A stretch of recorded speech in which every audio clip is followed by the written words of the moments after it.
Hello, everyone, and welcome back to Speak English Podcast. I'm Adam. And I'm Sarah. It's so great to be here with you all today. Absolutely, Sarah. Today, we have a super important and interesting topic for our lovely listeners. We're going to talk about feelings. Yes, feelings. It's something we all have, right? Happy, sad, excited, all of them. And learning to talk about them in English is a fantastic step in your language journey. It really is. Before we jump in, a quick friendly reminder to everyone watching or listening, please share this episode with your friends who are learning English. Subscribe to Speak English Podcast if you haven't already, and hit that like button. It really helps us a lot, and we love seeing your comments too. Let us know what you think. Okay, Adam, let's start with why talking about our feelings is so important. Sometimes it can feel a little bit difficult, right? Yes, it can, but it's so good for us, Sarah. When we talk about how we feel, it helps our mental health. It's like letting out a little bit of what's inside. Exactly. It's not good to keep everything inside. And when we express our feelings, it helps us with communication. People understand us better. That's true. If I'm feeling happy and I tell you, Sarah, I'm so happy today, you understand me better. And it helps our relationships too, with friends, with family. Oh, totally. If I'm feeling a bit sad and I tell my friend I'm feeling sad today, my friend can say, "Oh, I'm sorry to hear that. Can I help?" It builds a stronger connection. It's like a little bridge between people. That's a great way to put it, Sarah.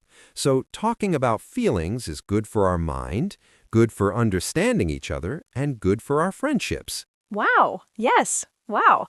Now, for our amazing English learners, let's go over some basic words for feelings. These are words you hear every day. Absolutely. Let's start with some easy ones.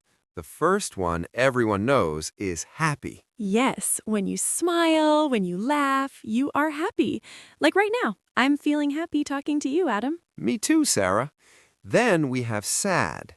When you cry, when you feel a bit down. Oh, yeah, like when it rains all day and you wanted to go outside, you might feel a bit sad, right?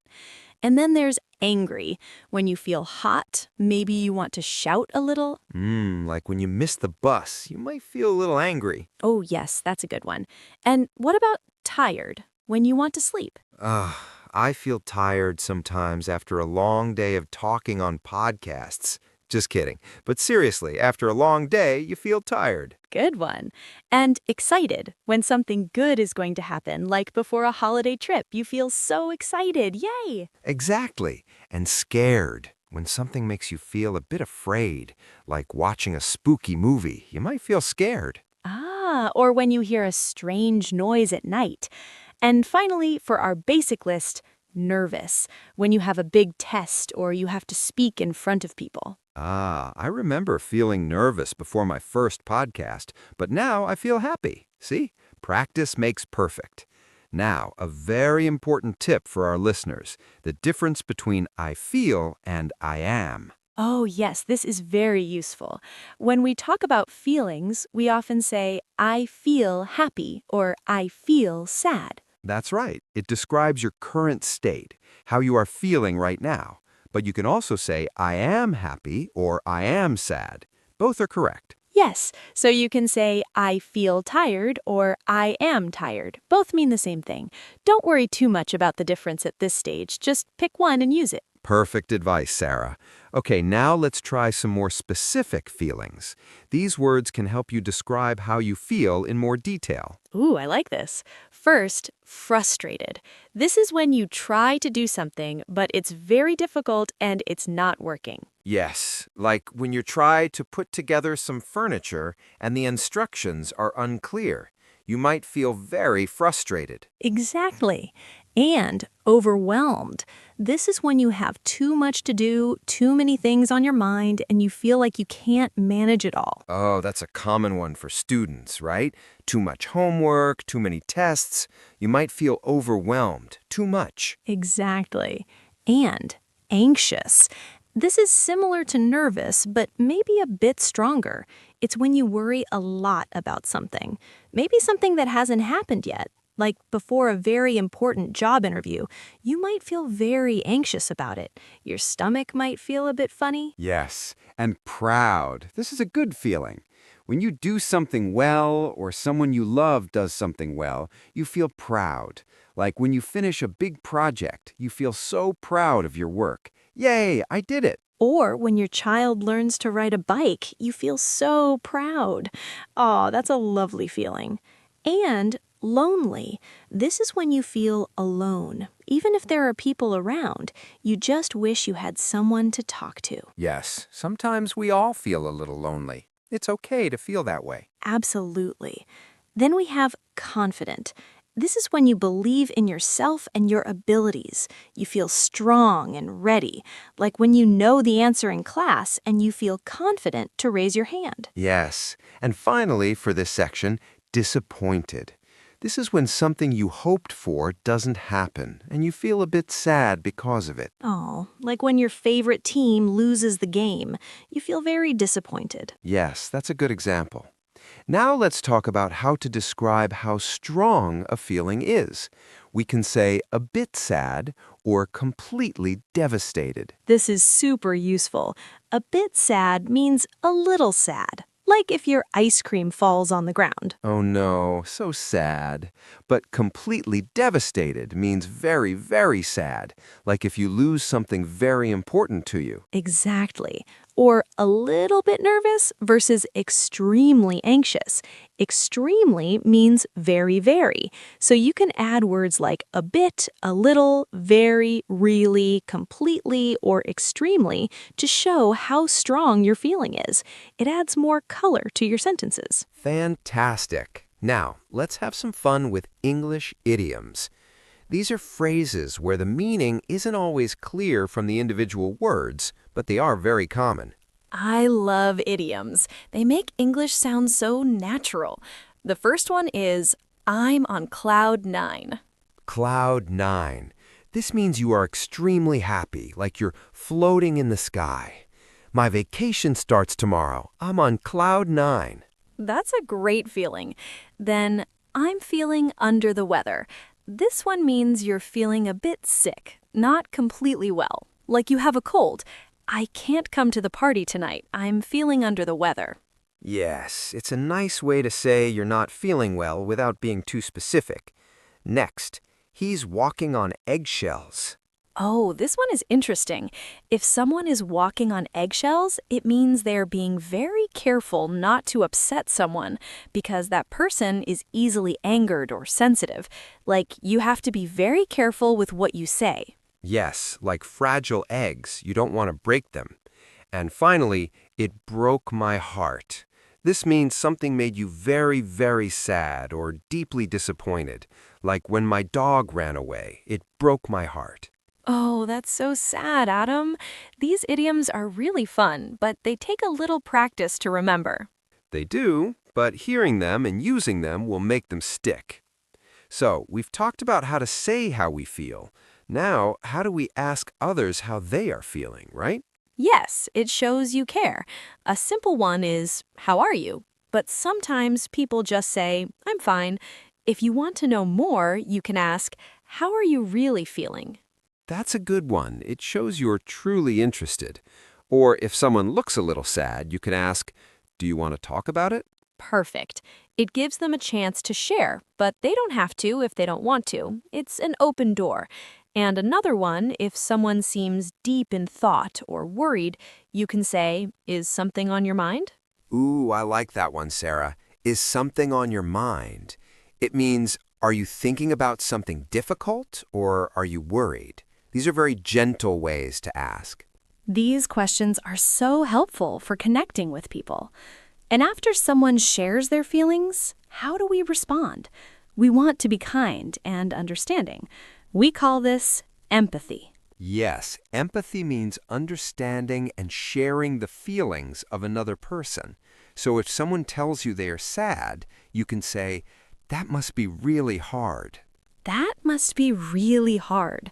It shows you understand that their situation is difficult. Or, I understand how you feel.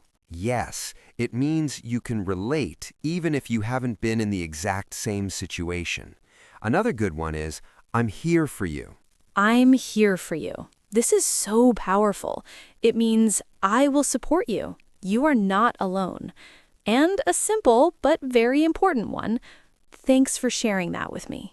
Yes, when someone shares their feelings, it's a big step. So saying thanks for sharing that with me shows appreciation and trust.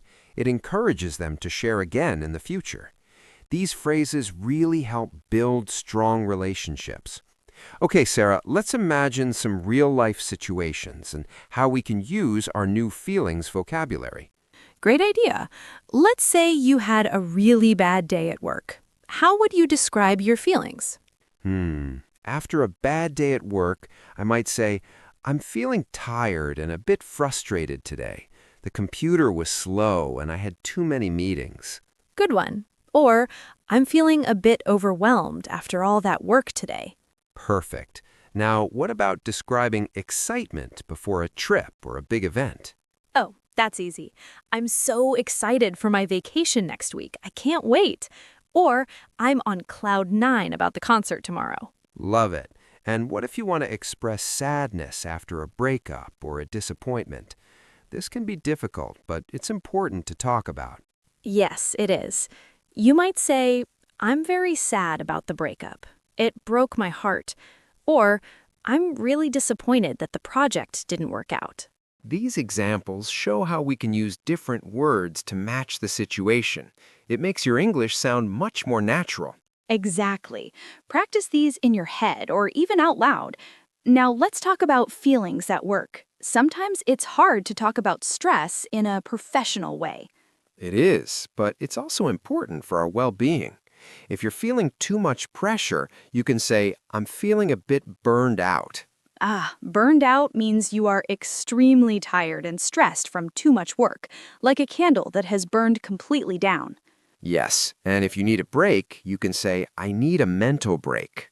A mental break means you need a short time away from work or thinking just to relax your mind.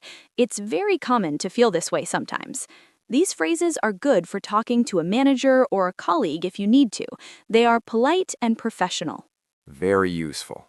Sarah, let's talk a little bit about how different cultures express emotions. It's really interesting. Oh, yes. In some cultures, people might not talk about their feelings as much. They might keep them more to themselves. That's right. And in other cultures, it might be very normal and even expected to share how you feel openly. Sometimes English can feel a bit more direct or open when talking about feelings compared to some other languages. Yes, exactly. In English-speaking cultures, it's often seen as a good thing to be able to express your feelings clearly. It shows honesty and helps build trust. So, when you are learning English, you are also learning a little bit about the culture that goes with the language. It's part of the journey. Exactly. Don't be shy to try expressing yourself. It's a skill, just like learning grammar. Okay, Adam, we're almost out of time, but before we go, what are some final tips for our listeners to improve their emotional vocabulary? My first tip is keep a feelings journal in English. Ooh, I love that. Every day, write down how you feel. Today, I feel happy because, or today, I feel a bit tired because. Yes, it helps you practice using the words. And my second tip is practice describing your day using emotional language. So instead of just saying, my day was good, try to say, my day was a bit stressful at first, but then I felt very proud of my work. Exactly. The more you practice, the easier it becomes. Don't be afraid to make mistakes. That's how we learn. That's fantastic advice, Sarah. And remember, everyone, talking about your feelings is a journey, both in English and in life. Be patient with yourself. Absolutely. And we are so proud of all of you for learning and growing with us. Well, that's all for today's episode of Speak English Podcast. Thank you so much for joining us. Yes, thank you. Remember to subscribe to our channel, share this video with your friends, and hit that like button. And we would love to hear from you. Leave a comment below and tell us, how are you feeling today? Or what was one time you felt super excited? We can't wait to read your comments. See you next time, everyone. Bye-bye.